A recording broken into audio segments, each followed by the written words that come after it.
All right, hey everybody, welcome to another episode of the Cantina Club Outer Rim. We're going to wrap up House of the Dragon. We've so far covered all the everything by twos. Now we're going to finish up the season with seven and eight. We've been a little bit delayed for scheduling purposes, unfortunately, but we're here now and we're going to talk about it.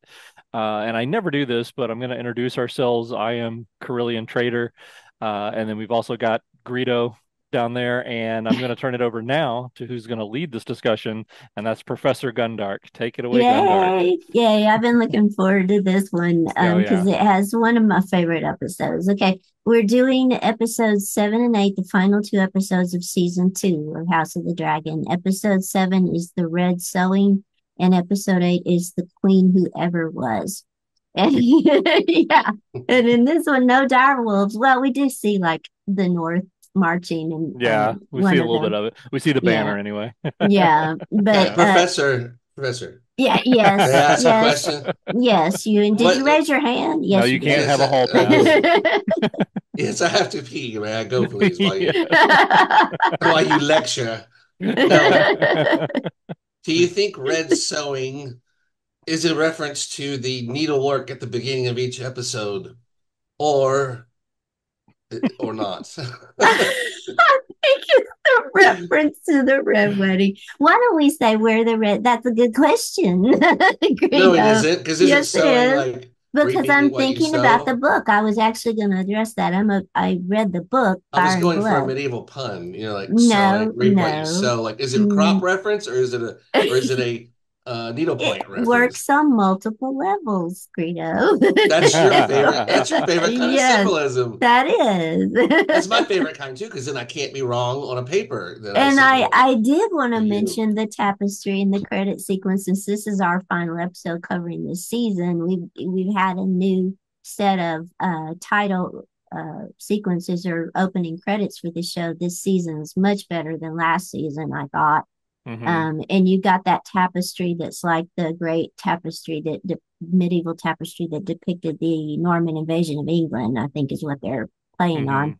Hmm. Where each week we have a little bit more added to the tapestry that reflects events that happened or are about to happen in the episodes. And in the final moment of the tapestry, we do have blood like flowing across it with red thread, and then we get just an explosion of dragons in the final title sequence. So the focus we see is going to be on dragons and warfare with dragons, and I think that really fits with the red sewing, which is of course also bringing up for any Game of Thrones fan kind of traumatic memories of the Red Wedding. Yeah, You know, definitely. like, yeah, the kind of mayhem of the Red Wedding from Game of Thrones. And it's a great example again of a penultimate episode. One thing about Game of Thrones it was really famous for is penultimate episodes often containing shockers like the Red Wedding, or the execution of Ned Stark in the first season.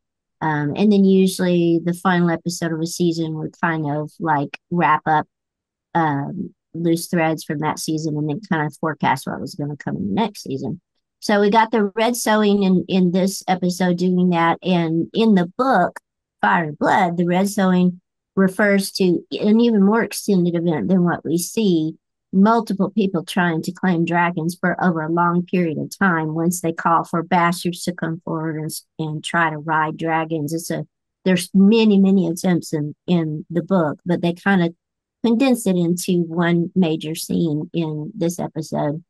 And they're referring also to the sowing of the dragon seeds. They refer to the seeds of Targaryens, the bastard children of Targaryens, as dragon seed. And so they're calling for dragon seed to come forward and to be sown. And of course, it's going to be a lot of sacrifice. It'll be a red sowing. So since most of the great events in this episode focus on dragons, why don't we focus on that, the red sowing and the dragons, and then we can run back through what happens with the other major characters that lead into the end of the season, at the end of the season finale in episode 8.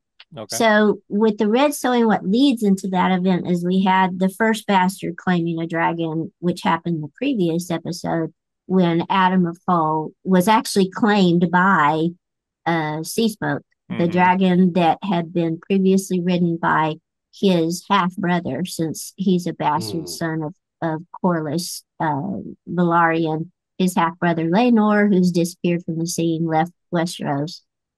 Sea Smoke has been real uneasy without a rider. They tried to get Sea Smoke to accept Sir Stephen Darkling in the last episode, who got promptly fried. And then he flew away and he's like, no, I'm choosing my own person. And he chooses Alan of Hull. So we get a wonderful standoff at the beginning of this episode. Rhaenyra knows that someone totally they don't know who they are has claimed a dragon, has claimed Sea Smoke is riding this dragon around, and so she goes out on her dragon to confront them.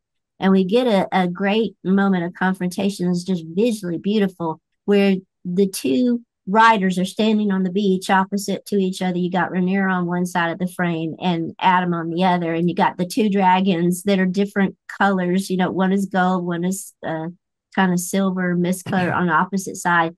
Is just, oh, it's a beautiful shot, I think. And it kind of gets at the tensions between the humans and the dragons, you know, and the dragons choosing their human riders, because you can see that, like, at any moment the dragons might go at each other, you know, just like the humans Absolutely. want to go at each other. Yeah, So that definitely. sequence was wonderful, I thought, visually. The showrunner in the little documentary piece at the end of the episode said that they were trying to recall the Mexican standoffs from Sergio Right, Leone's right. westerns, and it Hmm. kind of really felt that way visually. But Yeah. Adam ends up not going against Rhaenyra. He bends the knee to her and says he Hmm. wants to learn the ways of dragon riders. So we have a first moment where a bastard claims a dragon, and it looks like it's going to be a great advantage to her. Before we go any further, does anybody have anything to say about that scene? If not, we'll just jump into the red sewing The itself. one on the beach. Yeah, Yeah. I mean, I thought it was beautifully shot. I liked the way the dragons sort of reacted to each other, just that sort of interplay that was kind of like the subtext of what was going on between, you know, the mhm, queen and Alan. I thought, or not Alan, but Adam. But yeah, I thought that was really interesting. I enjoyed that. yeah. And she Yeah, did it was go good. ahead. I thought it was good, but I don't understand the rules that Rhaenyra has for herself as far as putting herself in jeopardy, because she holds back at different times and then impulsively just doesn't even tell people what she's doing. She runs out, get on her dragon, and goes to find this dragon, puts herself Right. right in the path. I mean, if he'd had a sword, or if the other dragon had breathed, you know what I mean? It's like, sure, Yeah, you got Yeah, your dragons doing a she'd be standoff, but dead. Yep. if he was hostile, or but if he had a friend, yeah, I think I understand that, though, because most times when she has been reluctant to go out to battle, it has involved her leading major forces that would bring about major damage. It seems like she is not so reluctant to risk just herself. So yeah. if she's going out to face just this one dragon rider alone, Well, I know she um, was really anxious to see what the product of what she started was, but I would think if your dragon rejected your choice and went out and found its own, that there's a good chance it's on the other side, that it was kind of yeah, rejecting you as well, you know? that's a So, good because point. the Valerians are like real comfortable, as much as comfortable as anybody can be around the dragons. Like, they Yeah. kind of walk up to them, don't expect them to do anything. But when there's a war going on in the family, it seems like all rules are off, because if the other rider tells the dragon to attack her, it probably would, but you Hmm. don't know for sure. I wonder what's going to happen. Like, if they ever, if the dragons seem to have more hostility towards each other than they do the other riders almost. Yeah, So Hmm. I wonder what's going to happen if a dragon ever has to take on a rider that he's downed or whatever. Will they finish him off, or will they depend on the humans to do that and say, like, we don't, no, I'm not going to kill a Valerian with Hmm. the royal blood, or what? That's another interesting question. But anyway, I know that for the purposes of the drama, and she's the lead character, they have to have her do things. I just wonder when this is going to bite her in the butt, because she's done a yeah. lot of very risky maneuvers, and she is also testing the patience of some of her followers, I believe, Yes, yeah. by Because doing I this. mean, she brings back. She just disappeared, and she Hmm. brings back this bastard riding a dragon to her council. And the next problem is that her council is really upset, and especially her son Jace, Yeah. who's the She's heir to the supposed to be the throne. heir to the most reasonable king ever, and she shows more of the impulsiveness of Damon a lot of times than Yeah. she does of the calculated patience of her father, you Yeah. know. So Yeah. And that's interesting you mentioned that because Jace is named after Jaceres. Her son is named after Jaceres, her grandfather, who was the what was it, the conciliator or whatever, The the conciliator. one who had peace for so many generations or whatever. So she comes back and finds that Jace is angry and gets even angrier still after she has counsel with Masharia, who recommends that instead of looking for more nobility, you've already found one guy who right. is of low birth. Yeah. You need to start looking for bastard Targaryens. Hello. Let's go for quantity over quality and let Yeah. the dragons Yeah. decide. Now that Yeah. conversation is real interesting to me. You mentioned quantity over quality, because she brings that up herself. She argues that highborn people have members of highborn houses have honor, they have fealty, and Massaria says, "Oh, wait a minute. Where's the honor of your own brothers who are turning against you, denying your Hmm. claim, your rightful claim, and trying to destroy you?" And here you have a guy who's lowborn, who has already immediately bent the knee to you and is willing to serve you, and risk his life for you. So how can you say that you might not find other followers among the lowborn who would be much more valuable than highborn followers? And so she agrees to raise an Hmm. army of bastards.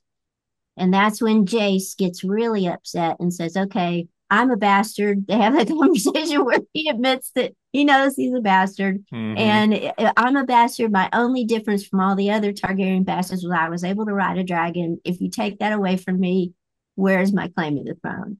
Yeah. So If he's. only they knew about recessive traits and genes. There might be an area of debate here about whether he is legitimate or not, but they don't know about that stuff. So Right. he might feel a little better about himself. But And we should also note, even though Adam of Hull is a Velaryon, he's the bastard son of the sea snake. Hmm. There's also an implication that his mother was Targaryen, that his and Adam's mother was Targaryen, because we got to remember still, it's only the Targaryens that can ride the dragons. House Yeah. Velaryon can't, they oh, don't have the I got power to them ride the confused. dragons. Yeah, it's Targaryens and Valerian, but it's old Valeria. Yeah, so Right. So Valyria is where they okay, both, I both think of them as families the came same. I from. think of them as the same Hmm. whatever, but they're not, I guess. Yeah. Yeah. Yeah. Yeah. Okay. Yeah. Only the Targaryens can ride dragons. So Yeah. Corlys thinks that, when he knows that Adam can ride a dragon, he says, "I didn't know the parentage of your mother, but he thinks that she must have Targaryen blood in her." So they send out a call secretly at King's Landing for Targaryen bastards or anybody that thinks that they're dragon seed to head on over to Dragonstone and claim their dragon. This And reminds me of the lottery, modern day lottery. Uh-huh. yeah. Like, Right. hey, on Dragonstone, the lottery has gotten up to 120 million. Shouldn't we go play? It's like you're gonna just throw away any savings we have left. No, we got to try something. It's like, but this lottery is much more serious because, The only difference is, yeah, it's like if you lose the lottery here, you don't get yeah, fried by a dragon. we don't And that, instantly become insignificant too. Like they just leave you wandering around the caves, lost, and say, "Did we get them all back? Right. I don't know. Who even knows?" I mean, that's what Hughes and his wife, that's their whole conversation. Hugh the blacksmith, she's like, he says, "Well, if I win a dragon, you'll be a lady." And she's like, I just don't want to be a widow. Don't do it, dude. Don't even try it. Yeah, But the important thing I think we find out in Hughes' scene, well, there are two things. His daughter that he was trying to protect and save, hmm who was ill, has died. has passed. Yeah. He has no money. He's never been paid by the king for the blacksmith work that they did for them for this oncoming battle. And he also reveals that he is the direct son of a Targaryen. His mother, from knowing the book, we know that his mother was Sarah Targaryen, who was one of Jacaerys's daughters who rebelled against her father and went out and became a prostitute and joined a pleasure house out of Westeros. She left Westeros altogether and ran her own pleasure house. And so Nice. he's the son of the rebellious prostitute Targaryen. She was legitimate, she wasn't a bastard. So he's direct lineage of a legitimate Targaryen, Hmm. but he's mad as hell, it seems. So I think that will be I important for I his wonder claiming. too, like, did they possibly fumble things here by not getting these people's family members out? Or did they get their family members out? Because I thought it was hard to leave King's Landing, yet all these people left in the dead of night, probably with the help of some friendly guards or something Sure. that were bribed. Yeah. But how are they going to get their family members out? Like if his wife is important to him, which I'm going to question that until I see it, Yeah, that's a good point. because he said his family is important to him, but now he's suddenly a minor lord. Is he going to look at his wife the same way, or is she going to become sort of an Right. Is she inconvenient suddenly going to be reminder? beneath him? Yeah. Right. Yeah. We don't Yeah. know that much about his character yet, and he could be flawed that way. But even if he loves his wife as much as he appears to, is she Hmm. a hostage? And if they figure out who he is she a hostage in King's Landing? Yeah, that's a great And point. and so on with the any other family members. And Yeah. also Dragonstone, I know, is where a lot of the dragons are under there. Does does the keep have the main castle? Does it have any dragons under it? That's a good It's Still, that can got be claimed. it's only got, as far as I remember, it's got Dreamfire, the dragon of Helena, the seer, and it's got Vagar. I don't know that they've They got don't have any like other because fighting I know any you of the can send dragons. the eggs around to different places, but I thought Dragonstone was kind of the main place. Yeah, Which I means think if it you is. own it, aren't you owning kind of the Air Force in a way? Yes, Like yeah.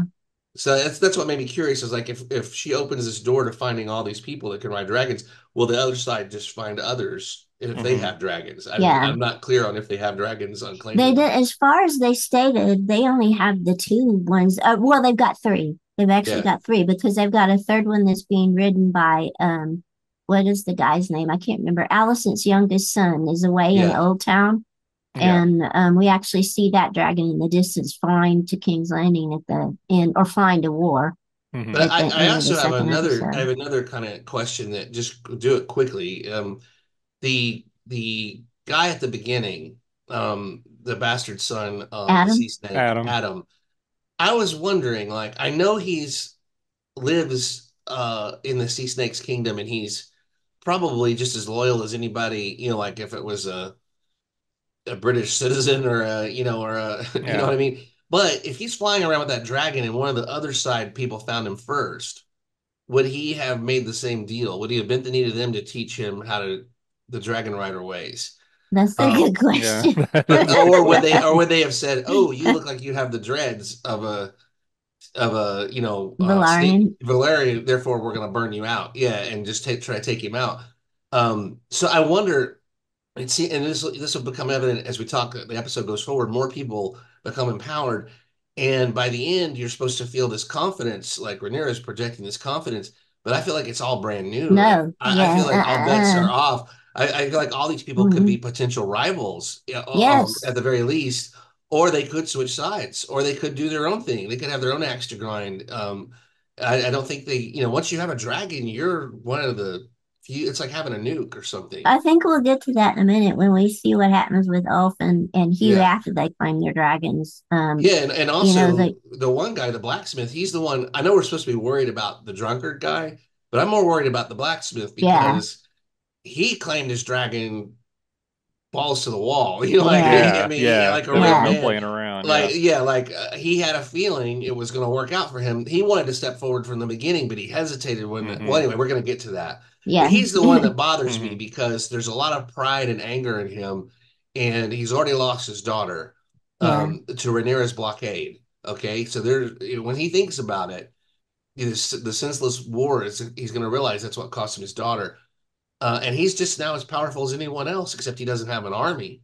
yeah. Hmm. But if she gives him one, or he's able to claim one, but I think I just wonder if everybody's overconfident at this point, or that it's an answer.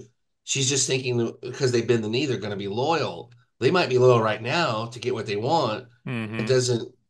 That power is going to Isn't go that quickly. always been the way it is with this world? Yeah, The they're gonna like loyalties are, if I'm legitimized, I now why should I think small, yeah. and why should you be above me when I have the exact Well, same power you do? Right. that's what her son told her, I why think if he was pretty he's, smart to say yes, slow down a little bit. Yeah. Yeah, She's he said desperate. that we're Yeah. Targaryen. House Targaryen is the blood of the dragon. If any silver-haired person can claim a dragon, then what right do we say that we keep our A lot of power? beliefs that bind people are just faith and things that they have been taught to believe. If you start showing there's no foundation for those beliefs, then you start opening the door for reinvention Yeah. and reformation and things like that, which this blacksmith or the drunk guy could become the great reformer for these beliefs, or whatever. And if you win, you write history how you want it written, right? Yeah. Yeah, exactly. You can That's put in always whatever you been like want. the lesson of Game of Thrones, it seems. So yeah, don't be too confident about their loyalty. Right. Ulf though, Ulf, I love one of my favorite scenes was him in the tavern whenever they send out the word to recruit the bastards. And Yeah. he's like, oh, I would go if I didn't have this injury, this Right. injury in my Yeah, leg, yeah. Oh, curse my they are luck. so Yeah. shocked that he wouldn't actually go. Yeah. Yeah. It's No, buttoned off. I think they want him to get his comeuppance finally. Well, yeah, because Yeah. he's been sitting in that He's the tavern class telling war clown. stories He's and very amusing, and now they're like, now's our chance to really pull the ultimate prank on him, right, and he's in there just and talking crap, all they day don't, I don't think long, they probably. expected to send him to his death necessarily, but they expected him to come slinking back, like, oh, what Right, are you with doing his back tail here? between his Where's your legs. dragon, Lord Dragon? Exactly. But Exactly. I think they'd be really shocked to see him that it was him flying around buzzing the Yeah. city. So they basically peer pressure him into going. And But then, I relate to that guy though, because he he's one of the people that's just enjoying himself, you know? Hmm. yeah. Yeah. Well, he'd been He's just drinking trying for to get by. years. He's He'd just trying been to get by. drinking for years with He is the free lottery drinks winner. He's the lottery from winner other that's just like, people. I forgot I even had this ticket, Yeah. Oh, look, I and wins won. the lottery and then goes and gets the, super expensive house or car or whatever and is joyriding around in it, woo. Right. I think that's relatable. So And so the bastards arrive on Dragonstone, and we get the red sewing event itself. And first we have the dragon keepers. Is there's a bad foreshadowing there when the dragon keepers say, "Hey, we're out of here." This is yeah. sacrilege. Yeah. One dragon has already refused to do this. Do you We're need to out do of it with a here. hundred more people? Well, not to mention their own guy had to slit his own throat Yes. to keep Right. from burning for 15 minutes. So they're like, we ain't doing that. I ain't doing this. The dragons don't like it, and they're Nope. gonna burn us. They're gonna light us up like Roman Exactly. candles. And And this is let's face it, it was a disaster for the majority of people there. It was not a good move. I felt especially not bad really, but for the guards, I kind of felt even bad for them because even the guards got torched. Yeah, and I love the speech Rhaenyra gives to the bastards before she turns it over to the dragons. The dragon, now I'll let the dragon speak, Yeah. but she tells them first that I know you're here because you have hard lives and you're suffering. And what we're going to do is we're going to end all this. If we win, we are going to end all suffering with no bloodshed. And I'm like, Hmm. holy Mm. cow. There may be some blood boiling, but The it's very not majority of them are necessary. going to die.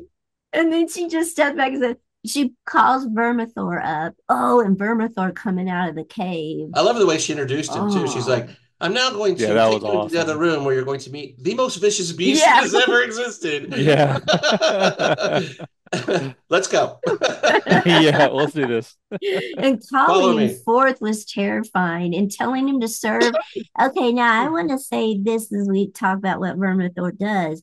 I think Vermithor is every move that he makes is very deliberate. I think he knows exactly what he's doing. When he comes up and bows to her, and a little bit later, he laughs. I swear to God, I've watched this scene multiple times. And there's a moment when he bows her and he makes a guttural sound that I've never heard any of the other dragons make. It's kind of like a laugh. Hmm. And then she walks away and says, okay, I let the dragon speak. You come forward and he'll choose. And he leans his head out over all of them, looking at them, and he side eyes Hugh. He looks directly at Hugh and he laughs. And then that's the moment when he Did just he laugh shoots twice down or on them. once? Yeah, twice. He Oh, laughs and he just fires down on them. I think it's like he knows Hugh is the one, but he is going to have his fun. well, Right. He's like yeah. if screw you guys. You think you can just offer me any stuff. Well, I will just have my fun before I choose the the person that I'm going to choose. Because it very deliberately seems like he eyes Hugh like he knows, but I'm not going to just bow to anyone right now. I'm going to have my fun first in No. frying these people. I mean, his So, eyes are mounted on the side, so when he sweeps his head, he's eyeing everyone, isn't he? no, And you go I'm back not and I'm look not at gonna it. say, you're exactly crazy or anything, or you No, must be fine. you go But back and look a at it. laughing dragon, I'm not sure if I'm No, buying go into back that. and look at it, especially when he's looking at Hugh over there and the camera's focusing on Hugh in that scene. And so I think he already knows that Hugh is the one, but that doesn't matter. He's gonna do what he's gonna do because No, he's the I think fiercest, meanest you dragon. may be right because like I said, I think Hugh felt a connection from the moment he saw the dragon because Yeah, he just was in awe of it so much. There's something about getting over your own perceptions that has to do with and your own miss whatever you have your things you already have there and looking at the dragon anew that forms that bond because the knight was not able to get over seeing the dragon as a god and you knew from the beginning he was doomed and yeah, Hugh looks at the dragon, and when she says, "Who will be first?" he starts to step forward, I felt like, and then stops, kind Yeah. of breathless, because, like, is it actually the moment arrived? And then that kind of malformed kid that you felt bad for, hmm, he has the balls to step forward. But it's not just about courage, because the first person to come forward to have the courage to confront the yeah, dragon would be the most Hmm. courageous.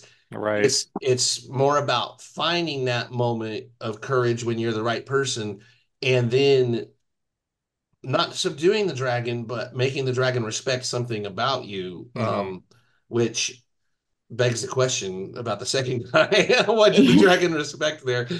But um but anyway, yeah, I thought that they told a great story there in the choices that they put on screen for the actors' reactions and things like that. yeah, Um, yeah. and yeah, so go ahead. We we should So also the point dragon, out well, that I'll concede. Maybe the dragon laughed or whatever. even I though would. I although would say, Vermithor also is the dragon who was ridden by King Jacaerys, the great Targaryen king who was Rhaenyra's grandfather. That was his dragon. oh, okay. So there's an interesting choice that he gets now with Hugh. And the other dragon, Silverwing, that claims Ulf, Hmm. because actually deliberately claims Ulf, was the dragon that belonged to Jacaerys' wife, and that dragon's called Silverwing, and I think it's the more gentler female dragon. So we have Hugh claiming Vermithor, well, standing up to Vermithor, and doing it at a moment when another girl was about to be fried by Vermithor. Yeah, And also, let's. I want to say that too. Vermithor chose that if you watch the way that happens too, he's just frying people right and left. Okay, he's just Hmm. shooting and destroying people. The girl and Hugh hide behind a rock. He knows he starts to see them as they're coming out. He could have just fired upon them like he was firing on everyone else. Instead, he shot his head down between them to separate them. And Hmm. then the Yeah, girl goes on one side and he's about to fry her, and that makes Hugh step forward. So it's yeah, almost like it's a testing of Hugh by Uh-huh. It Vermithor, I really think. was. Yeah. I yeah. think Vermithor really knows what he's He's sort of like, doing. how long do you want this slaughter to go on? Because I can do it all night Right. Yeah. Right. until Are you you gonna come stop it? confront me. Are you Yep. going to come confront me? Yeah. My Hmm. favorite part of it. Let's talk about this scene for a second because this is one of the best scenes in all of Game of Thrones. I felt like I watched it. It's just like you did. Probably watched it multiple times Hmm. because it's just so great. Everything about it is great. I love Rhaenyra setting these people up in the grim way she does everything that like she's at the edge of her leadership ability with these people, almost like she's trying to accept them, but she's looking around like these are commoners, and they're some of them are real jacked up, and they're Yeah. surely going to die. So she's feeling a sort of pity, but she's like, I got to go through with this. I have to be heartless at this point. I don't have a choice. Yeah. Yeah, and what I felt, like I said, almost what I felt worse for was the guards who stop the people from running when the dragon opens up with Mhm. the fire because they're far enough back they think they're going to be okay. And I don't feel bad for them because they stop people from running from the dragon fire, but they just get engulfed and burnt alive too. It's like, and she's up on a balcony, and her people are like, "Come away, come away." And she's like, "Nope, I gotta see this." Hmm. And she knows the dragon's not gonna come after her. They already Yeah. have the dragon Yeah. was like breathing her sin in, like, "Oh yeah, Hmm. edging along or whatever." But that scene is just awesome. The people getting knocked to all sides, the carnage, the people running That in was fear. fantastic. Yeah. I can't believe that more people didn't break from the instant that dragon showed up. When it Yeah, came yeah, Hmm. out, yeah. okay, those people have a lot more courage. They're more desperate than I Yeah. gave them Yeah, I credit thought that would for. have been an Yeah. interesting touch just to see at least two or three of them just I turn would and have just instantly been run like like trying as to get soon as past it those showed guards. up. Yeah. I'd have been Yeah. like, hey, why are you blocking the way? I am out. I've decided I don't have it. You know, Yeah, I this don't is have this. crazy. Yeah. Yeah, I know my parents. It's not them. It's not it. I know my parents. Yeah, it's not it. It was a dare, and I was just that's here all on I a get. lark. Yep. Yeah, I won 50 silver pieces from this guy who dared me to come here. Let me out, No, for real, let me out. Because that dragon is freaking hideously Yeah. Ah, mean looking, man. It's like nothing romantic about that dragon. Nope. It reminds me of the one from Dragon Slayer a little bit, and so does yeah. the other one is designed a lot like that too. But it's just a tank. And anyway, where the people are just running through the cavern, and you get what's the cripple's name? The drunkard guy. Both. Ulf, yeah, you get Ulf knocked off onto his fall is broken kind of by an old tree or something, and he wakes up and just manages to stumble around and go further into the caves. And Go into the dragon's this lair. guy, Run away, Right. I mean, you got to dragon. give this guy credit. He seems to find a way to persevere and survive. Like Yeah. most people be trying to go back out. He, for Yeah. some reason, goes deeper in against the grain of everybody else, and even with a torch, he's bold enough to carry a torch. I mean, he's not a complete coward. And No. and then you have like you said, you have the perspective of almost a handheld camera of people running in different directions. And I liked the fact that the dragon is threatening that woman. And what's the other guy's name? The Hugh. Smith's name? Hugh. Hugh's finally just like, I've had enough of this crap. Yeah. It's more like his whole life. He's just had enough of his whole life. He's ready to just get it over with one way or the other. I'm not going to see more people in it, people that are afraid and stuff just die for no reason. Yeah. I think he's got some anger in him for real, and Yeah. I think it's gonna get vented against someone or everyone at some point. And this dragon seems like a very powerful and angry dragon as well. I mean, it sprays the wrath around, right? And if it's laughing about it, that's even worse. It's like I don't know about Yeah. comparing these two. Yeah. But anyway, it spares the woman because he comes out and says, hey, I'm here. What did he say? I'm ready. Didn't he I'm say something ready. like that? Yeah. I'm Yeah. ready. I'm ready. So he already acknowledges there's something there between them that he felt when he first saw him.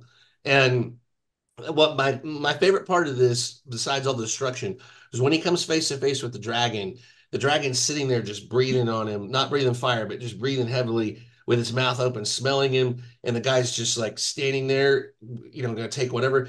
And what's cool is the dragon has his mouth open, and the flames are just burning inside its chest and in its throat. And they're getting brighter and brighter and brighter, kind of like when the Klingons fire a photon torpedo and whatever. Yeah. And it's just holding it back. Just staring this guy down, and the guy's looking right in the throat of the dragon at this fire. I mean, that's terrifying. Yeah. If you're looking at the dragon, and because they don't build up the fire and then just swallow it, you Yeah. figure, they're going to release it on you. So, I mean, that took balls of steel to do what he Yeah. did. Hmm. And Yeah. also, there's also the symbology or the symbolism that this guy is a smith and he's looking into the Mhm. fire. Yeah. He's looking in the fire. He is the metal that's going to be forged by this fire. Will he survive the tempering and all that of this fire, or will he not? He's at the ultimate forge here. Hmm. And Yeah. I think the dragon recognized that. He's called the Bronze Fury, right? Yeah. Yep. So bronze is a big time metalsmith. Forgeable. One of Yeah. the main metals for all this stuff. So yeah, I was a little surprised. I thought it was too on the nose for Game of Thrones, with all the foreshadowing, but it ended up being exactly correct. So that the dragon chooses him, and he quelled the dragon, and he like screams at it in a primal kind of Yeah. rage. It And looks the dragon like spectacular. swallows the fire and then kind of sniffs him and goes, "You'll do." And the contrast with the way Silverwing claims Ulf is wonderful because it looked like Ulf stepped on one of her eggs and destroyed one of her eggs because he wanders Hmm. It was into something her like that, yeah. nest and she comes forward. And you think that she's going to fry him, but then she just starts nudging him like it reminded me of my cat. Like my cat is just I think recently that's why she adopted, and accepted him. I'm afraid that like when my cat comes up to me Yeah. and nudges me, is it gonna like bite me or scratch me or does it want to be pet? That's what it felt like. It's like I got the feeling that was why she accepted him because he smelled like one of her own, and she knocked him into that oil bath. yeah. So, which has got to have some kind of dragon thing about it. And I think just the smells, because, and I think the ultimate indignity was he was sitting there spread eagled, and the dragon kind of sniffed his britches. Like, have you crapped your pants yet? Exactly. No. No, then you're brave enough. You almost did, but you didn't. Therefore, you're brave enough for me. Right. So, and he just busts out laughing because he can't believe it or whatever. But And speaking of crap and pants, Ulf then rides the dragon to King's Landing to do a flyover, shock everybody, yeah, and and I'm wondering, was and this planned or did he just do it on an impulse and then they they had to had cover to for like him? yeah, and then Aemon finally we get to see him crap his pants when he runs and gets on Yeah. Vagar to go fight this dragon, rides over to Dragonstone and sees there's multiple dragons with dragon riders, and he has to say, "No, flee, Vagar, flee." And it was like, oh, I want that on a t-shirt. Flee, Vagar, flee. How do you stop this Yay. silly thing? Right. To finally see him fearful again was a great moment. So we've got I kind of feel like he should have taken them on right then because he probably should they're have. all brand new. Yeah. Yeah. I think Rhaenyra probably intimidated more, but um for a second, let's talk about that last shot because there's two dragons on the ground, Rhaenyra's on the ground, and then Yeah. there's the one flying overhead, which is Ulf. So I was Oh, trying to figure yeah. out what were the dragons in that shot. Do you guys know? Because There's I was trying. hers. Hers is what? Cyrax. So There's hers was behind her, but without a yeah. rider, and then Uh-huh. there It was was the, right beside her, kind of. It's a little behind her and and I assume the other one was to the her left. Bronze Fury The dragon. other one was, yeah. And then there was the other, I think the Atom of Hope one, Sea Smoke was also there. Okay, Is that right? yeah, So that makes sense. they had all four of their ones they have riders for currently. And of course, What about her son though? Doesn't he have one? oh yes, he does. And they don't have and Bela has one as well. I'm forgetting them. So golly, they're really stacked up on dragons now. They've got Hmm. many, Six. they're way, And yeah, they're maybe going to have a seventh if that storyline pans out with the girl in the veil yeah. Yeah, and going that we after the ought to wild mention dragon. that as before we say goodbye to the dragons is that Reyna, the granddaughter of the sea snake and granddaughter of the queen who never was, has been sent away because she's never been able to claim a dragon. And so she's been sent away with the babies to protect the baby princes, the sons of Rhaenyra, and sent away to the Vale. And she finds out that there's a wild dragon out there. And so she runs off to try to find it. And we see her actually located at the end of the second episode in this story And it arc. was a cool looking dragon It too. was. It Yeah. was. It looked creepy. I It mean, did. it's small and spindly and really scary looking. It looked kind of modeled like it wasn't one color, like a mixed breed kind of or something, you Yeah. know? And I think there are a lot of speculation online. I think it's probably true that this one is a dragon called Sheep Stealer from the book, a wild Oh, dragon, right, right. I think it's real appropriate because you got to think about Reyna, what's happened to her. She should have been the rider of Vagar. We forget that, I think, because Oh, her mother rode Vagar, and when her mother died, she had not claimed a dragon yet, and they had all thought that she was going to claim it, and Aemon came in on the eve of the funeral and took that opportunity away from her. She didn't even have an opportunity to try. Aemon came and claimed the dragon. And wow. then Aemon took her boyfriend, her intended, away from her because she was engaged to Luke Targaryen, who was going to be the heir of Driftmark of her country, of the Valerians. And Aemon killed Luke with Vagar. So she seemed like she was very happy also to be engaged to the guy who was going to inherit Driftmark. And so she's lost When did he kill him? when at the end of the first season, the bully. Wasn't he the one though that escaped? No, And, and he was the son on the little dragon who got fried and killed. Oh, by oh, yeah. So she's lost all of those. And then her grandmother, Rhaenys, tried to get Corlys to name her the heir of Driftmark, after her intended was destroyed, and he wouldn't. He wanted to give it either to Baela or he wanted to find another male heir, and he's thinking about his bastard sons now. And so she's an outsider in every kind of way, and has been set aside, I think, by everyone and maybe underestimated by everyone. So who knows what will happen now that she's claimed this really, or going to try to claim this really creepy looking sheep stealer dragon. So, so that's where we end with her uh, and yeah, the last dragon that we see of her. having read the book, you having read the book, do you think they'll do another time jump at any point to make some of these younger dragon riders older, or do you think No, we're just I gonna don't think okay? so. Because I there don't. is, once you bring all this stuff up, there is a lot of interesting motivations possibly for people that aren't in line with the main antagonist and protagonist, you know. Yeah, So as people could be looking, it's turning more into a Game of Thrones thing where people could start looking out for themselves more. And yeah, you notice that with the woman who was in charge of the Veil, very much about her thing, and that's it. Everybody is, you know, that they run into yeah. in the outside world. So Hmm. they And have we to begin they to can't see just like command people. They have to make deals when people want we something, begin to you see, know. like you said, that that's apparent with the new dragon riders themselves when Rhaenyra has dinner with Ulf and Hugh. And I love how she wore her crown to dinner. This is one of the few times I've ever seen her wear her crown in the entire Yeah. show. Yeah. And it's almost like she's so uncertain of these baseborn people. She has to impress them, that she's their queen. She has to put on her crown at the dinner table.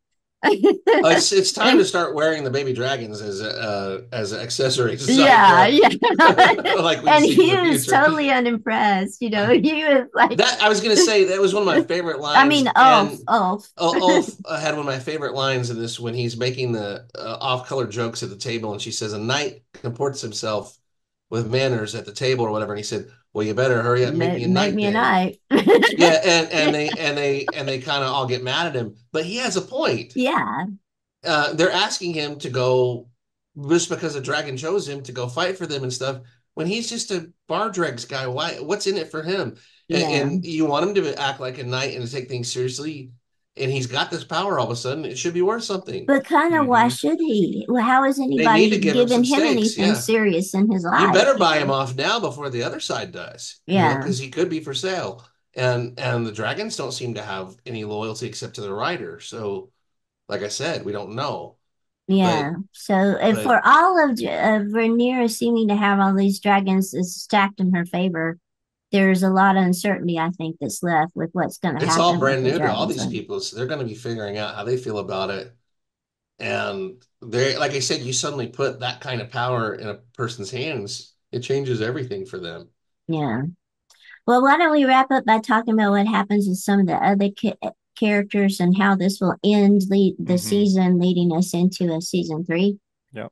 Just real quickly, I run through some Well, of them. we haven't even gone over the last episode, have we? No, no, but this is what we'll do with the last episode because Okay. Yeah. most of these characters have their big moments done.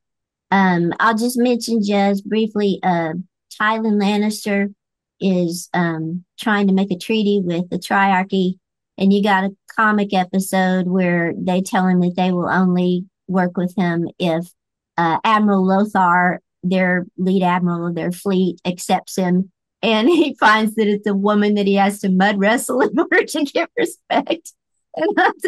And she can't. She deliberately mispronounces his name constantly. Uh, I love the performance by the guy playing Tywin Lannister because Yeah, he he was great. plays He yeah, was. he yeah, he plays did a both great job. Lannisters. I liked him for the first time, really, you Yeah, know. Yeah.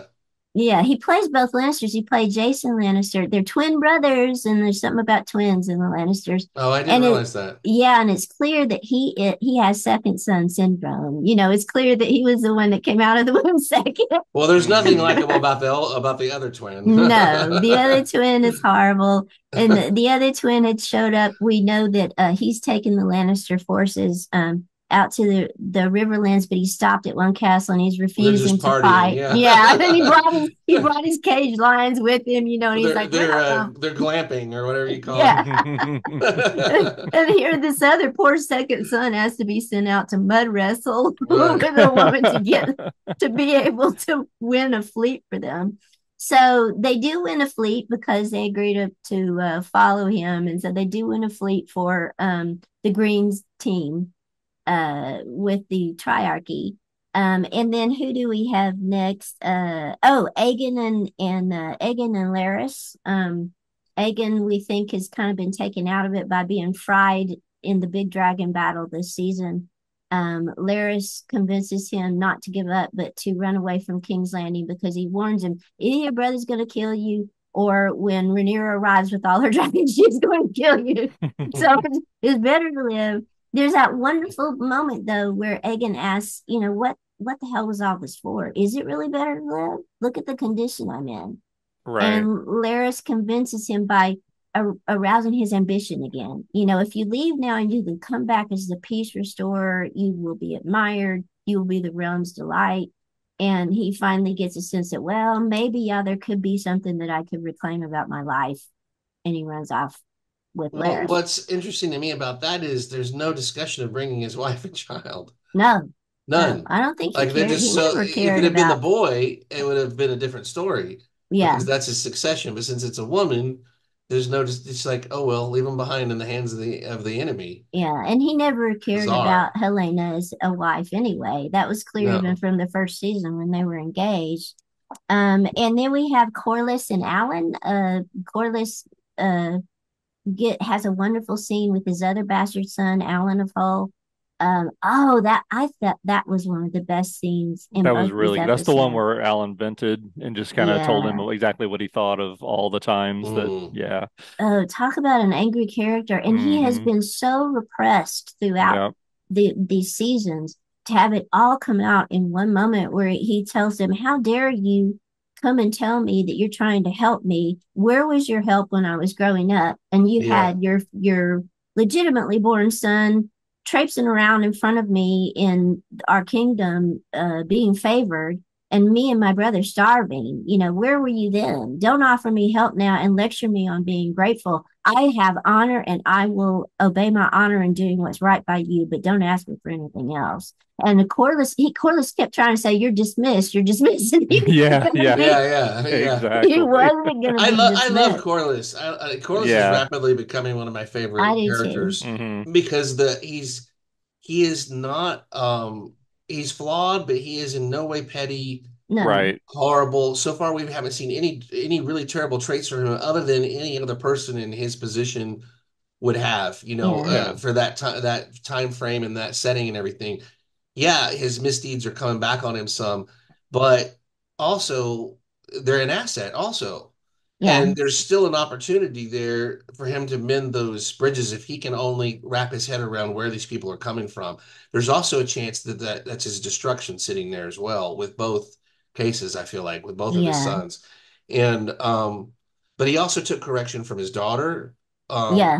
he's in his he was guided by his wife in many ways and smart Mm, enough to know that she was the smartest person in the room and yeah. listen to her regardless of what her sex was or position or anything else.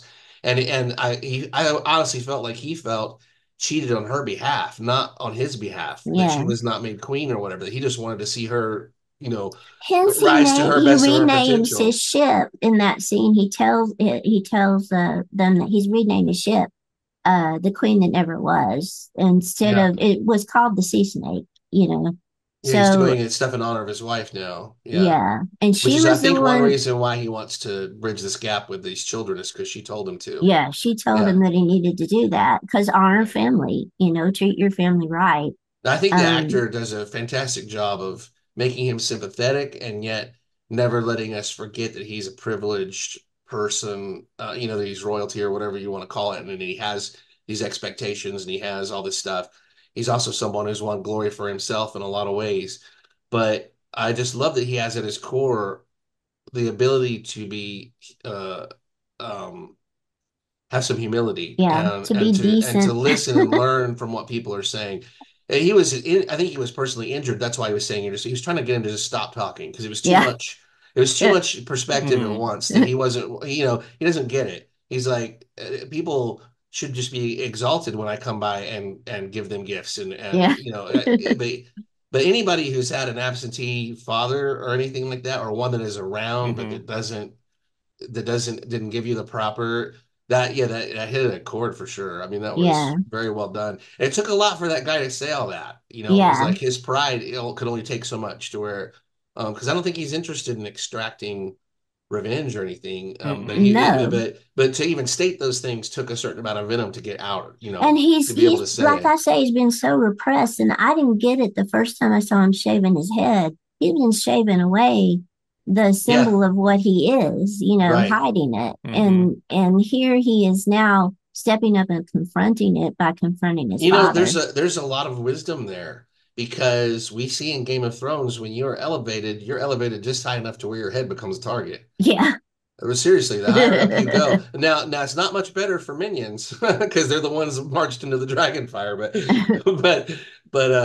definitely the more you take on, the higher the risk of you win or you die type of situation. Hence, he's not a dragon rider, like he Right. could be, but he is not, and he's deliberately chosen to be first mate to the father, rather than to claim a dragon. I feel So like we, he and Hugh have some things in common. Like Hugh yeah, built his own life and had the pride to try to take care of his family. It's only when they took away his ability to take care of his family yeah, and his appeals were constantly rebuffed and everything was engineered against him that he started looking for other ways, to do the same thing. It's because he wants in his pride to provide and do that stuff. This guy's the same way. It's like yeah, he doesn't respect what privilege does to people. Therefore, he wants to hold on to what's his and build what is his in the honor probably of his mother, yeah.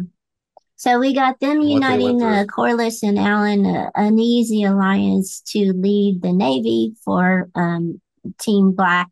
So we got two navies set up against each other. It's Team Green and Team Black. We get armed forces on the ground with, we know that the Lannisters are in wait for Team Green, and now we go to Daemon, who is supposed to be gathering an army in Riverlands, and we wrap up the storyline with Daemon's visit to Harrenhal. And he has that final, let's see, we get the moment with Oscar Tully. That was one of my favorite scenes of all. I think that's going to go down as one of the favorites in all of the Game of Thrones pantheon is when Oscar Tully puts Damon in his place. The kid playing Oscar Tully was just wonderful. Yeah. I mean, how do you stand up against Matt Smith, when he's full on Damon, and Yeah. the kid, and you're just a kid. And the guy playing him was just great. And he maneuvered Damon, he put him into a place where he really didn't want to be. Damon, first of all, had to okay, bow to the river lords and say, all right, I call upon your tradition, this, you got your lord in front of you, your liege lord. He says that he's going to join with me. Okay, I call upon you according to tradition to obey, because he's never been able to get them to obey, even threatening them with dragon fire. And now this little kid, the liege lord, turns on him and makes him bite his own honor in the ass by making him kill the guy who had it was what His only Sir loyal servant. Blackwood. Yes, his only Right, Right. right. little guy among all of those river lords. Uh, You're gonna have some debt has to be paid for all the atrocities that you sanctioned in the queen's name, Right. so you're gonna have to kill this guy. And he has to grit his teeth and do it. Just that scene I was think just Damon missed wonderful. a chance there if he had been thinking. You can correct me if I'm wrong, but couldn't he have sent him to the wall? Blackwood, Hmm. that wouldn't have been enough for the river lords. Nuh-uh. You don't think No, so? Because no, Mm-mm. he's uh-uh. young and healthy and able No. to wield a He sword. could have said that, but would the river lords But have followed rapists and him? No. murderers are sent to the wall. The It river isn't. lords wanted blood. Damon had sanctioned horrible atrocities, Well, they said they want and justice, so we want you to dispense it. I think they he could have want turned if he was blood. clever enough. I know, but he Just could have want said, justice. I'm giving you justice and I'm Okay, dispensing it if okay, that fulfills dude, what you need." dude. The river lord stood in front of that satanic dragon and said, "Screw you, we want fire." Yeah, You yeah. can burn run away with But a drone. all of them know the tradition of the black, and it's almost sacred amongst all the lands. So I I'm don't know. sorry. I felt like it was kind of a point that was missed there. That could have been a possible way out of that. He could have tried, but I don't think it would have been bought. The only way is What do that you think bloody shit. what do you think that was saying about Damon that he was so willing to behead this guy who Because he's all he did at was his do his wits dirty work end. for I him think they had a dream after that, the final dream, before we get to the vision that he had. about the crown being the Yes, burden where he instead of a sees his blessing. Yeah. brother decayed, He says, "You ancient still want this?" leprosy. Yeah. Yeah. Do you still want this? All the pain it caused. Are you sure you want it? And Yeah. he doesn't answer. The answer comes with he goes out. It's like, I don't know what to do. And Alice shows him the vision of the Song of Ice and Fire, that there's something bigger than you just thinking you're a player. You're just a pawn on the board in a bigger game. And he recognizes it. And the vision we ought to talk about because it has the three-eyed raven in it a couple of times. We Hmm. see the Targaryen with the blotch on his face, which is the Jake, uh the guy with the snake on his face. it was the who was the three-eyed raven who passed on his powers to Bran in Game of Thrones. And it's a Targaryen who who had the green sight or whatever. And so he sees the future of the Night King and all that coming, and he sees the birth of Daenerys' dragons, and he realizes that they have to get the realm united behind Dragonfire to be able to fight the ice that's coming. So he finally, I think he has those two dreams that everything I've tried for isn't worth it. And I can't get people to follow me just by raw abuse of power. I can threaten to burn them, and that doesn't necessarily mean that they're going to follow me. There is something greater coming. So there has to be a better way to do this. And that makes him decide to go back to accept Rhaenyra as his liege. And I Hmm. ought to mention too that Rhaenyra sends that one guy in the previous episodes to go check out Damon and to send word as to whether or not he's loyal. And when he arrives, he suggests to Damon, we don't need a woman leading us. If we're going to get through this war, we really need the power of a man. And Damon is taken aback by that, and he said, "I didn't take you for a turncoat." I think everything is showing up to Damon what he's been. He has Hmm. almost been a turncoat to Yeah. Rhaenyra. He's seeing how distasteful it looks when you see it worn on another Yes, he's a person. failed Yeah. Right. leader. He's a failed leader of men. He doesn't know how to get people who don't want to follow him and who hate him to follow him. And then finally, he's given a vision of what the crown really does to you, and so I think that makes him a changed person. What do you think? Do you buy his bowing to Rhaenyra? Did that work for you, or do you think it's a disservice to the character that's been so rebellious throughout the two seasons of this I show? don't. I took it. I bought it, and I take it as a result of this experience he's had at Harrenhal, for this time. I feel like everything that he's gone through, that has I don't know necessarily changed him, but it's definitely opened his eyes to a different perspective that he wasn't looking at before. When he was always just so me, me, me. I'm the one. I'm the king. I can grab an army. I can go take over the Red Keep, and then if she wants to join me, that's up to her, kind of thing. But I think that with these visions, I think he's really starting to change his outlook, and say maybe I'm not who I thought I was in a lot of ways. Not saying he's going to be 100% different and he's changed 180 degrees, but I think for now I bought it. I think it's legit. I don't think he's playing at a game right now. I think this is an honest move by him. It worked for me too in the Hmm. scene where he and Rhaenyra confronted each other because Matt Smith played it so well. Yeah. There was all of that. There was still kind of that I smirk, thought that he has, and they both played it really yeah, well. I felt Hmm. like yeah, they and work really well together. I And I mean, love they how she do, was so taken aback, because she yeah, was the last thing she ever expected was for him to turn around and take the knee. yeah. That was, she was like, what? Because it's almost like she had this whole thing prepared, for him saying, being defiant. And she's like, what do I do now? So Damon and Rhaenyra are back together. She now has a ground army as well as a sea army as well as air power. Hmm. And so we've got both sides, Team Green and Team Black, setting up the cards for the big war to come. And before we get to the very final scene, we need to mention two other players, Helena and Allison. Well, And before we do that, can I say something about the Damon oh, scene? sure. Yeah. Um, yeah, I'm discontent with the whole Damon arc in this season, and I do like, I loved the scene where he became sort of stepped up and became bigger than himself because everybody there, whether they respected him or not, they respect his station.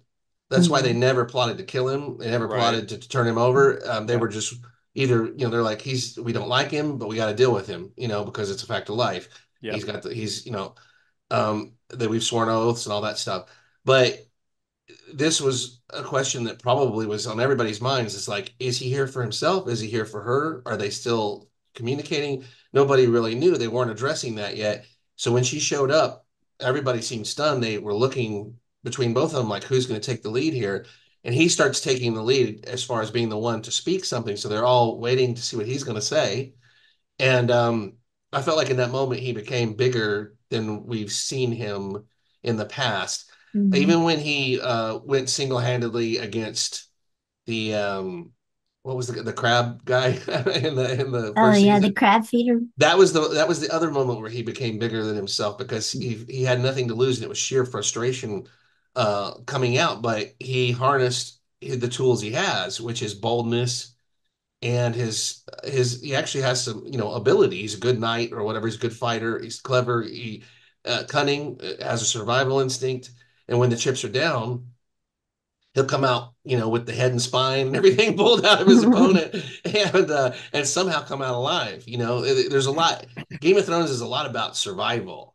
It's about these people. They aren't always have the best traits to lead or to anything else, but they have the best traits to survive a situation and to come out somehow, better than they were before. But in this moment, I feel like he's a lot of his tension is gone because I think a lot of his issue is unresolved issues with his brother. And through these dream sequences, they tried to establish that he does love his brother. And he was Mhm. finally able to Yeah. express in these dreams the love that he was never able to express his brother because his envy got in the way every time. Hmm. Yeah. Also, he's a very sardonic character. So he'd Yeah. rather he'd rather play every situation for a joke and keep you on your toes than accept even adulation or anytime his brother tried to put laurels on him, he spat it back in his face eventually because it wasn't enough. He wanted to twist the knife, that you're still the one sitting on the throne. I'm still the one down here, and it's not enough. It's never going to be enough. And these dreams and everything, I feel like he embraced his brother and took on his brother's pain and saw the bigger picture than just their relationship, that his brother had been crushed by all of this, but had done his best. And that's why he said, you were my brother's choice, Yeah. and therefore you're mine. I think he's finally come to respect what his brother really stood Yeah. for and began to see it more clearly. Now, I don't like the device that they used for it at all, and I don't like the division because um, why didn't she just do that in the first place? Hmm. Why not just show everybody a vision? I feel like that knowledge should be more esoteric, even more confined. People shouldn't be making, I don't think people make a decision on something 1,000 years in the future. I don't think it can convert you like that, especially a guy like Damon. So I had an issue with that being thrown. I wish he had just done it on his own, just finally make a decision because he's always one of those guys playing all sides and holding his cards back because he values the mystery more than he does his standing or how people see him. Yeah. He values his ability to keep people guessing. Well, this is finally a commitment in front of everyone that he's been working so hard with, saying, this is what we're doing. But what was cool about it was the minute he becomes bigger than himself, everyone cheered and drew Hmm. their Yeah. swords. And it wasn't just her they were following, it was him. Yeah. Yeah. Yeah. Yeah. And Agreed. they saw him in that minute reflected in her as being, I think, a worthy leader and everything. So despite his atrocities and mistakes and the fact that he may be cursed, very well cursed to fail, um, people love people like flawed leaders, people like Yeah. bold leaders, people like people they can relate to that have passions, and when they see that he is committed to his wife and everything, I think that inspired. They're the type of people that are inspired by that, and that she showed up and all of a sudden everything's coming together. Hey, this is for real. He's not just sulking out here by himself. She's here. Also, I don't think you said they're back together. I know what you meant. They're back together in this alliance. I don't think they'll ever be back together as husband and wife or whatever they Well, were. Mishari is Consort, also her lover now, possibly. So, possibly. I just don't uh, think they have that kind of relationship anymore. yeah, I think he's just going to try to protect her, Yeah. to get her to where she needs to be, which is Hmm. on the throne, which is what his brother wanted, as kind of act of penance or whatever, realizing that maybe the rest of my life will be well spent in my brother's footsteps than trying to Yeah. fight that I legacy. sense I sense an eventual sacrifice too.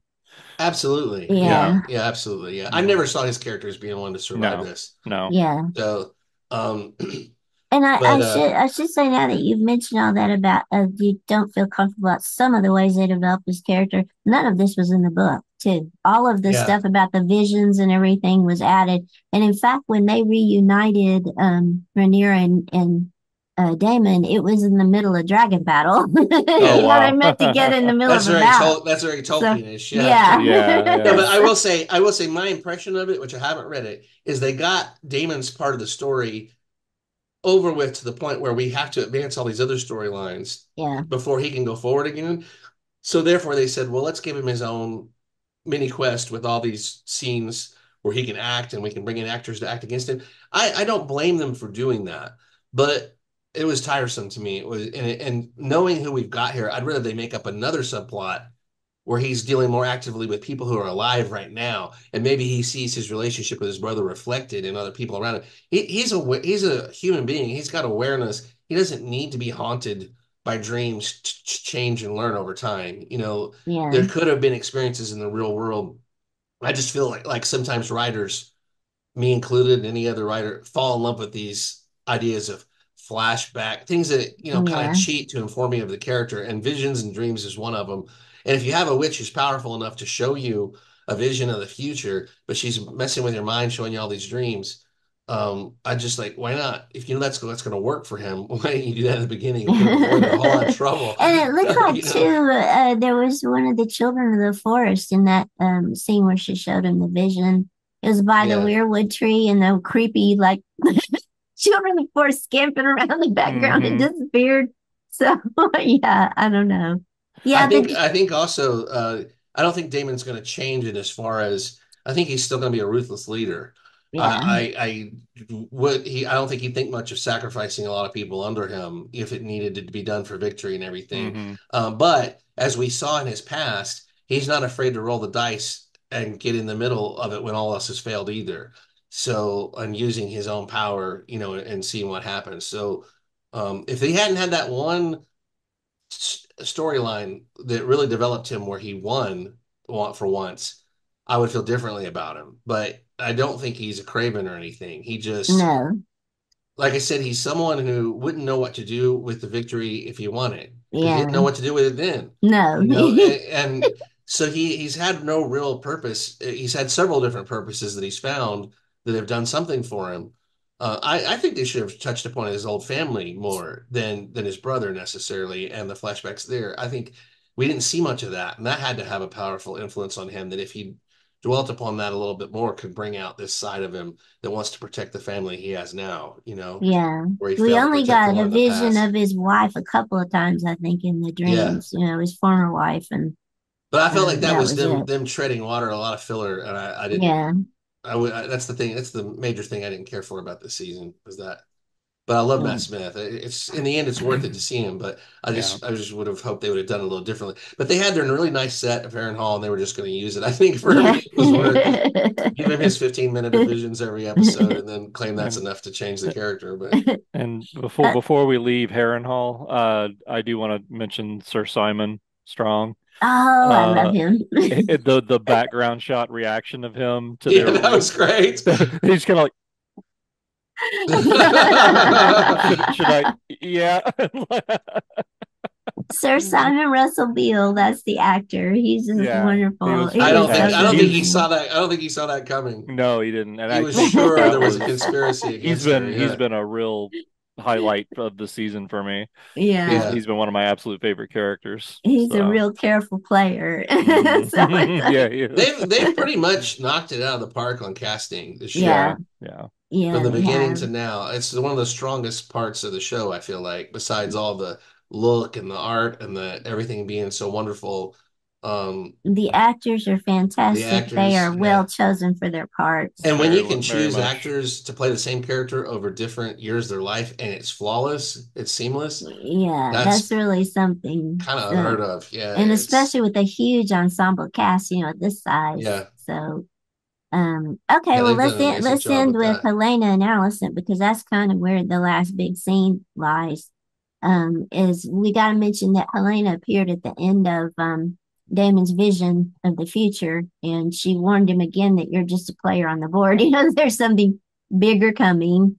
And I think that Helena might be a green seer Yeah, because she it's has looking that connection way. with animals like insects and spiders and things like that, and she has the ability to see the future. Whenever Aemon finds that he can't or he doesn't want to take Vagar to confront all the new dragons and dragon riders, Dragonstone, he goes to Helena and says that she has to ride Dreamfire. She has to go into battle. He just comes to the bedroom while she's with Allison. Her mom was like, you got her, like, come on, you need to get on the Yeah, he's just dragon gonna ride. grab her and drag her to the dragon. Yeah. And she's like, no, I don't. You want me to burn people? No, I'm not going to burn people. And then they have a later scene together where she tells him, you're going to die at the God's eye. You're going to die. And that's That a, was great. Yeah, that was a yeah. great scene. It was. It's like, you can't. There's as much as we I have a problem with filler and just adding them kind of tamping down the action in the last episode.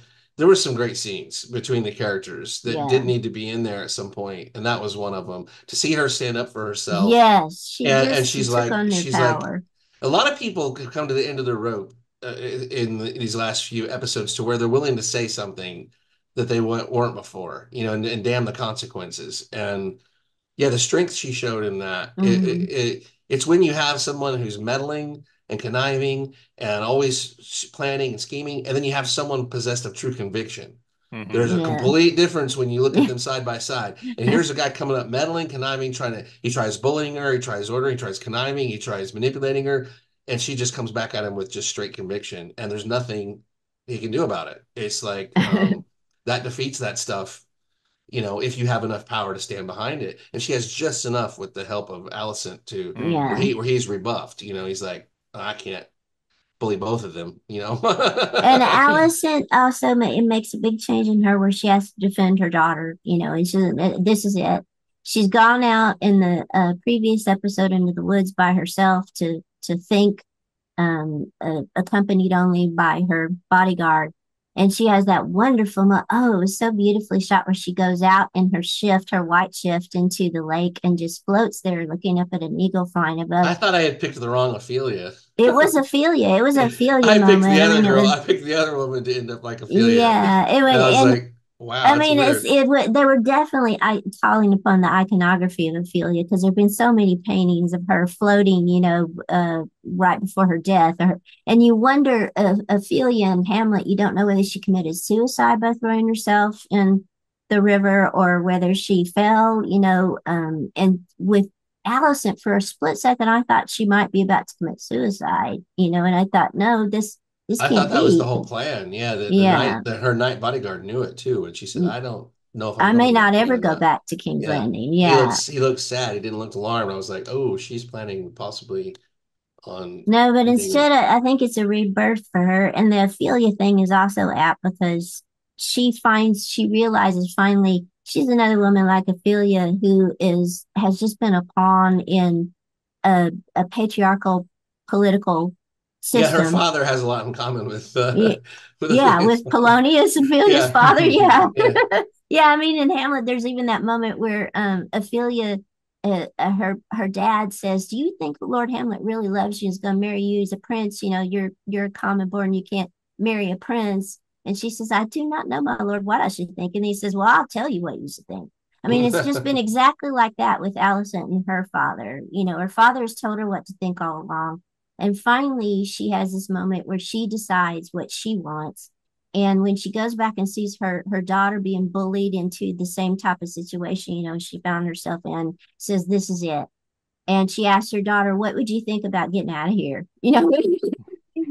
And then she goes and sneaks off to Dragonstone. Another one of those, like, how did this happen? You sneak off to Dragonstone and you get into Dragonstone, and she has a Yeah, we're great, getting into season 7 and 8 of Game of Thrones here when people are warping around yeah, who yeah. don't have who And Yeah, don't have a and exactly. dragon. and Yeah. how do you suddenly get in there without being captured, and all that? But they have she and Rhaenyra have a wonderful final conversation together where she explains that now she recognizes she lived according to what was expected of her instead of what she actually wanted. And she wants to have the Bullshit. power to live what she actually wants. And Rhaenyra says it's just too late now. Yeah. Everything's already been set in motion. It's too late. And so Allison offers as a final gesture that if Rhaenyra comes to King's Landing on her dragons, once she reveals the critical factor that Aemon is about to leave with Vagar and fly to war to join Sir Criston Cole, who's leading the ground forces for Team Green. And once Vagar is gone from King's Landing, they will basically be undefended. And Helena will be in charge as the regent because she's the queen. And she says, Helena will bend the knee to you, and I can get my son Egan to bend the knee to you. Yeah.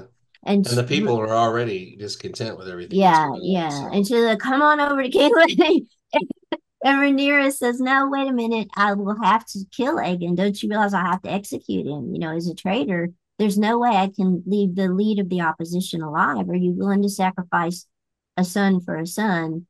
And Allison agrees. She hey, it just, worked for Prince John though. you So why can't we have that bit of history here where all know, is forgiven? so she agrees. And that one before after she even agrees, she asks her, "Why don't you come away with me though? We could just both leave together and just leave all this." And Rhaenyra says, "No, I have a bigger part to play. As much as I might want to do something like that, I have to keep on with this." So that's the last big conversation in the whole season is her. I think that's another thing where they're sort of forgetting their own rules. Like, why not have him take the black? Again, I know it sounds crazy, but you've got Targaryens and Valerians in the history on the Yeah, wall. she could have said, "Well, And the I'll whole make point Egan of the take the whole black." point of the wall is your previous identity is erased. Nobody's going to follow until the cataclysmic times of Game of Thrones. Nobody's going to follow a commander or a huntsman or whatever the ranger from the wall trying to take a throne back. And plus, you got to come a million miles from the front. You're just not going to accomplish it. So you make him disappear. You say he's in the dungeons or whatever, and then you're taking the black, and he knows it's over. He doesn't have the spine to come back from that anyway. So I just think they're missing some possible opportunities. But I also feel Yeah, like she was confronting her, saying, are you really willing to concede that the truth, that it's going yeah. to take."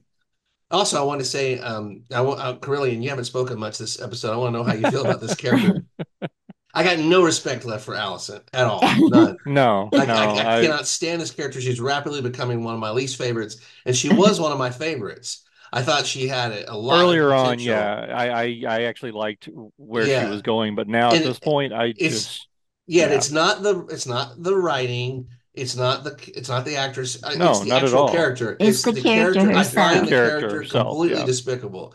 Yeah, and yeah. I she expect has her. almost Honestly, I no wouldn't even. shred of motherly anything in her, No. and that's shown again in this episode. Yeah. Um, she just wants to meddle. She can't help but open her mouth everywhere she goes. I feel like that's why she defended her daughter, just because. Yeah, Hmm. I don't know that she has all that great loyalty to her daughter either.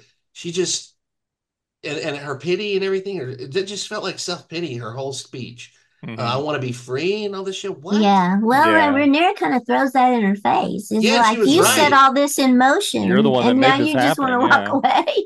Yeah, well, get thee to a nunnery or whatever. She's Yeah. Yeah. I mean, serious. that's what I expect at this point with this character. I almost Yeah, expect her to just run away, or uh-huh. even they've already, She didn't have the kind of balls to kill alluded to, herself.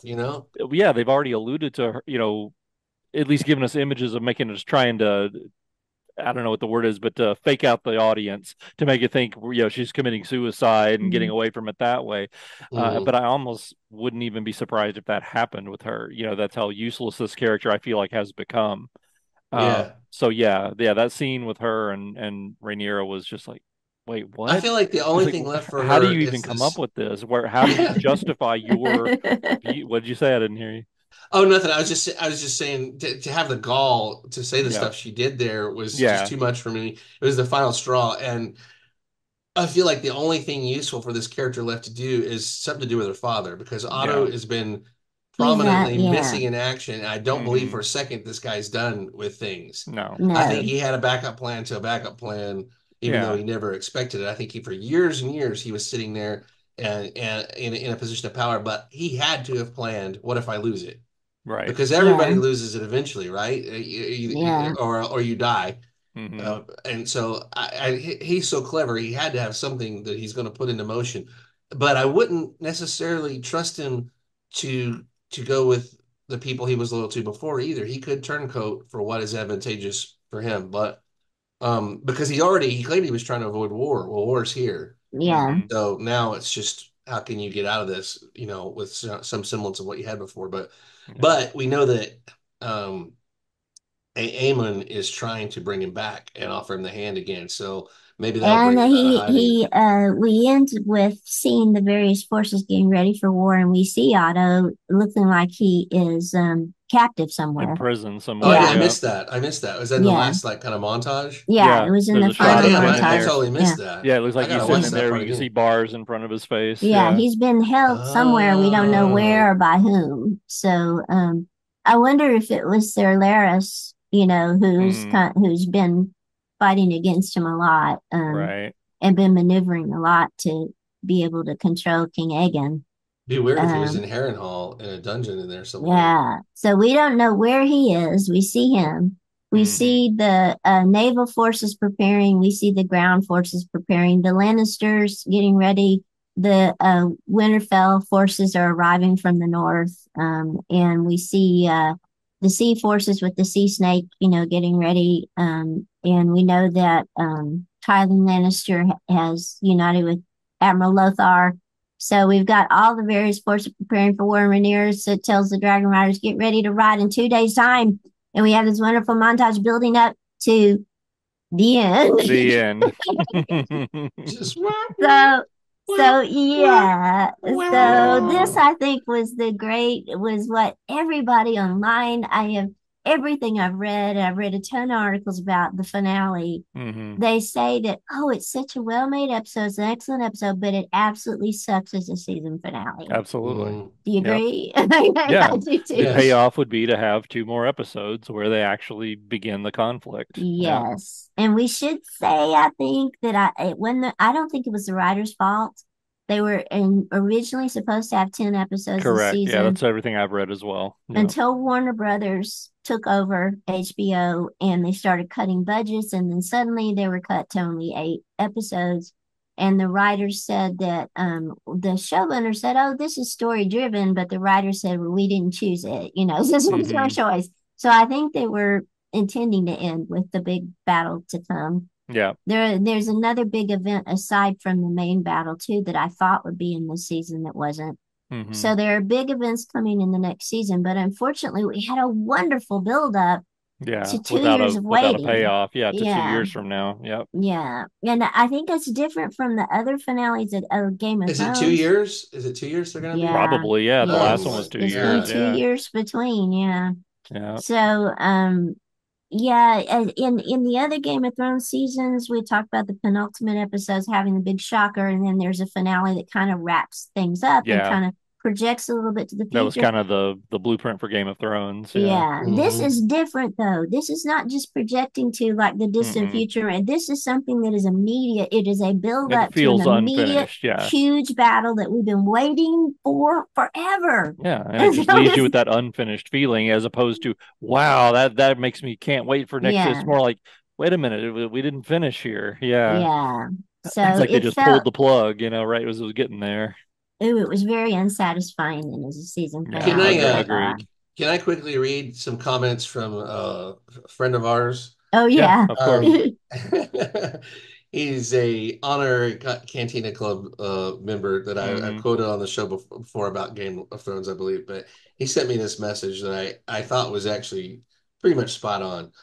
He he said I came up with this idea and said nah, but I went back and watched seven again. And he said both episodes are edited by someone with ADHD who cut their Ritalin with math. Jump, jump, jump, jump. There's so many things going on. There's so many things going on that you could rearrange them and keep them sensible and mostly chronological. That's the good point. Let episode seven be your filler exposition heavy episode. You could have had a killer episode eight. Instead, we got a well-written filler finale with a hill hanger. It's not even a cliffhanger. Not even a cliffhanger. Yeah. He put in all caps, does not feel like the end to the Mm-mm, season. not at all. And then he went on to praise the acting and especially the lead actor, Emma, or actress, or them, or whatever they want to be referred to, Emma Darcy. And he said, as much as I hated that they turned Matt Smith into drunken McDreamscape all season, I think separating the characters gave her some room to grow into the role. And he said he just eats up the screen, which is true. Yeah. Yeah, yeah, He draws your attention, you know. But and then we went on to debate some things. Like I'm kind of tired of the fact that this guy, the bad guys have one dragon committed to the fight. Why aren't they just circling up and beating him down, you know? yeah. And getting it over with. Also, why has no one attacked the ships with dragons? I mean, Right. ships on the ocean, Yeah. they're Yeah. like matchsticks, aren't they? I mean, Yep. I don't get that either. But Mm-mm. anyway, that's one of our friends. Yep. That's a great Um, assessment. It That is might have really been good. great if they Well ended the said. season. he'll know who he is if he watches all this. If Yeah, they yeah, yeah. ended, he's Sarah Sinistar. Is that what he is? Sarah Yes, Sinistar. yeah, Darth Sinistar. Let's call him that. Darth Dark, Sinistar. There Dark you go. Sinistar. Thank you, Dark Sinistar. Thanks, Darth Yeah, Sinistar. yeah, I totally agree with that because if they had ended with the red sewing, then they would have had they're yeah. building their forces, and we can look forward then to the future. But I think me and him were talking about too. Like maybe the last scene should have been Damon bending the knee again to Rhaenyra. Rhaenyra. Yeah. yeah, Yeah, that scene should have been the maybe the culmination. Or also, we both were like angry. This is something I forgot about, but they began an episode with Aemon retaliating by burning a oh port yeah, and it city. was totally off And they, screen. yeah, Yeah, completely sir not appearing in this film. yeah, Hmm. And I feel like we deserve to see even a few minutes of that. Like Yeah. I think I told you guys, like, show us a shot of people going about their daily lives and a dragon shows up and they're all and everything ends. Then you feel some sympathy at least. I felt Right. nothing for what happened. Yeah. yeah, I had to rely on the description of people saying how big was this city, how many people died. I Hmm. mean, that's an atrocity, you know, Yeah. and it should have been played up as an atrocity, and we should have gotten some more effects. Dang it! Right. I mean, that's why I tune in. It's not just the brilliant performances. I I want to think see these blame dragons Warner burning people up. Brothers. Well, blame Warner Brothers budgetary concerns. I mean, they had to put all their Yeah. budget on the red sewing, because they Well, like, not since Merry and Pippin, like they met them at Isengard and they told them the entire story Right. in exposition of what happened with Saruman's fall and everything. Oh yeah, there was huge battles. You missed everything. Like I hate when that happens. It's like, can you please Yeah. just show us? Yeah. Show, So don't tell. yeah. But yeah, Exactly. I feel like he was absolutely right that as someone who didn't read the book or anything, they could have edited this any number of ways they wanted, and I wouldn't have known the difference. You know, there's yeah, no as long as you get the characters to make sense in their travels, and because time isn't speeding by in huge gaps or anything, so that it could have been done very, very differently. I feel Yeah. like, yeah. I but think they Dodson probably star's just right. ran out of time. You know, Yeah. because probably each episode is a self-contained planned already, and for them to take two episodes and go like, let's totally rearrange both of these to make sense of an ending. Hmm. um and I get people complaining and I'm one of them. I'm a complainer, but by no means do I take it as a big knock on the show. No, No. me Yeah. either. It No. just ended, and you know, plenty of seasons of things have ended Yeah. with an Why don't anticlimax. we give So our ratings then? Okay. I'll go ahead and give mine first. I rate the red sewing a 9.5, and I rate the finale, I would give it an 8, but as a finale, I would say like a 6 or 5 to be a Yeah. finale. But I'm going to say an 8 because it was a beautiful episode. Okay, yeah. How about Carillion? I'm gonna say I'm pretty much in agreement. I'm gonna say with for the red sewing a 9.5 and probably a 7 for the finale. Yeah. Um, I'll just give I'll give the sewing when it's like saying, the grand cooking, and you think, oh boy, it's a cooking show, but then they're boiling people alive, it's very undersold and excellent. So I'm gonna give it a 10. I love that Yay. episode. Nice, I don't know what nice. else I'm looking for from an episode of a Game of Thrones show A very rare than 10 from Greedo. well, you could criticize it, but why? It was great. Yeah. I mean, it really made me love the show more. And Mhm. the season finale, I'm gonna give it a 6. Okay. Okay. Yeah. There's Yeah. nothing per se wrong with it, but it It's just unfortunately is not a bringing good up the season for rear, them. and it's coming Yeah. after a phenomenal episode where you really want to see things happen, and we Yeah. get more conversations mostly. Yeah. Although I do think the outstanding scene is the resolution of Damon's arc and Rhaenyra's arc, as far as we know. Anyway, it's the resolution. But I'm not convinced by his conversion either. Okay. Yeah. Fair So yeah, enough. Yeah. 6 overall. So do we want to rate this season as a whole too? Yeah, And we how Yeah, would can. you I guess we compare it to the could. previous season? I'd give the season Hmm. 7.5. And the only reason I knock some off of it is because as much as happened, it feels like almost nothing happened. Uh, so even the major character that I thought died didn't die. So that was a kind of a switcheroo there. So Yeah. I give it a 7.5 for the Okay. season. I'll give this season an 8.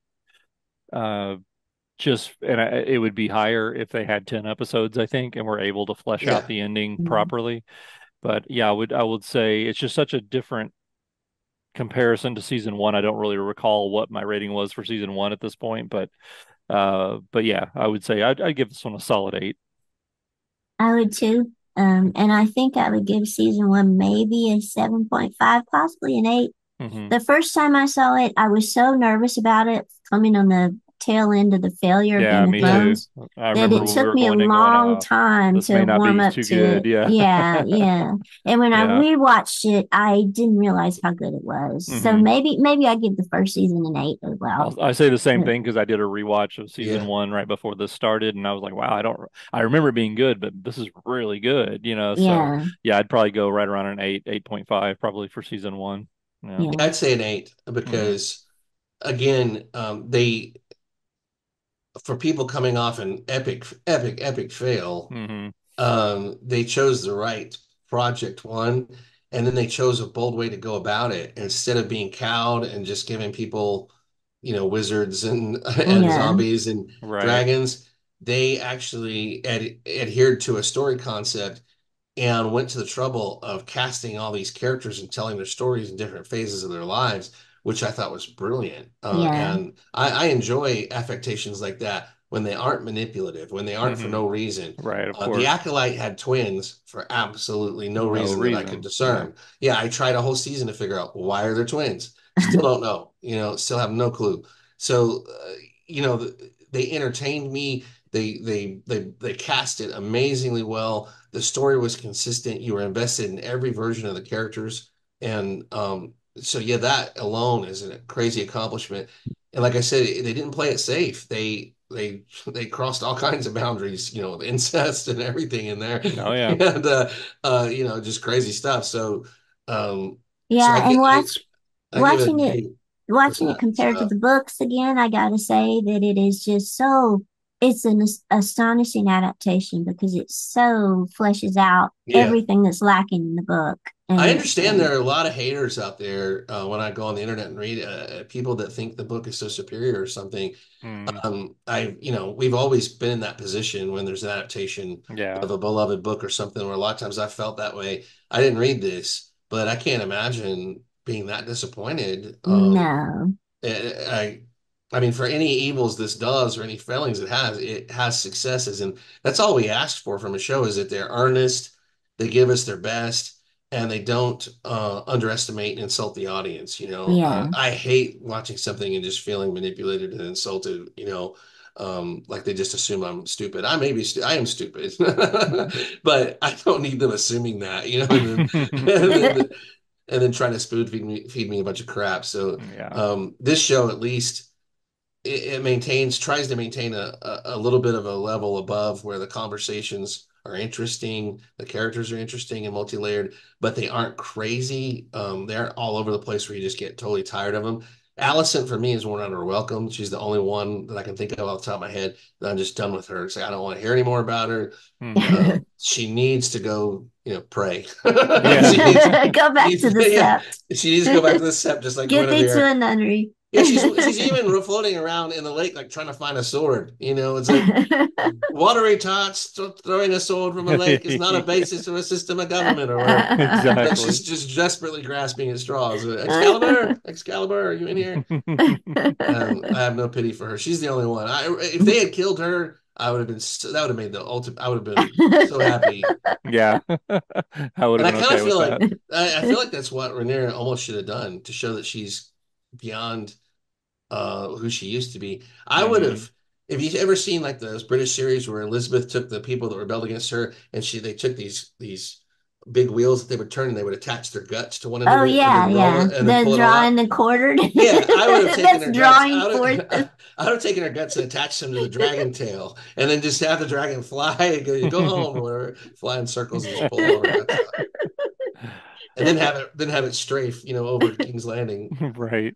You gotta be So we're way more drawn in, medieval and ruthless being to do drawn and that. quartered. We wrap up our Yes. coverage of Exactly. second season of House of the Dragon. We're all kind of on the same page. We're really enjoying the show, even with the disappointing finale. Yeah. It was still well written. And I'm looking for. I hate that I've got to wait 2 years, but I'm Yeah. looking forward to That's the gonna be a rough next wait, but season. That's all anyway, So right. yeah, It is what it is. If as long as that's they our do it, if review. they keep it going correctly, is the whole thing. Just try to stick the landing and get out before you're out of ideas. yeah, Don't yeah. have another disappointing ending, please, for God's So sake, we this still season don't here. know that if the next season is going to be the last. They were saying either Right. 3 to 4 seasons. So the next Hmm. season could possibly be the last. I imagine we'll find out once they get the writing and everything underway. Right. But it's good where it is now. Great show. Really been enjoying it. Thanks for joining us Yeah. for our reviews of it. I will turn it back over to Carillion. Yeah. Thanks for everything, guys. Thanks for tuning in and paying attention this season. And we'll be back not in the not too distant future with some more content. I know I have an Alien Romulus review to do, so that'll be doing coming up soon. But anyway, thanks for liking, subscribing, supporting the channel, all that good stuff. And remember to comment down below and let us know what you think. And we'll see you next time. 2 years. 2 years. 2 years. Two Oh, years. ugh. Flashback, heart attack. Oh, you drive me Oh, you drive me wild. wild. That reminds me of the wait for like a Star Wars. It's a shame they killed that Han Solo, Yeah, but the rest of it was exactly. good. Did it right on the news, like the day it came out. It's like that went over the news. Like, I killed Han Solo. Yeah. Hashtag spoiler warning. Yeah, That's a shame Memphis they killed woman, that Han Memphis, Solo. Memphis woman destroys box office of Empire Strikes Back with one interview.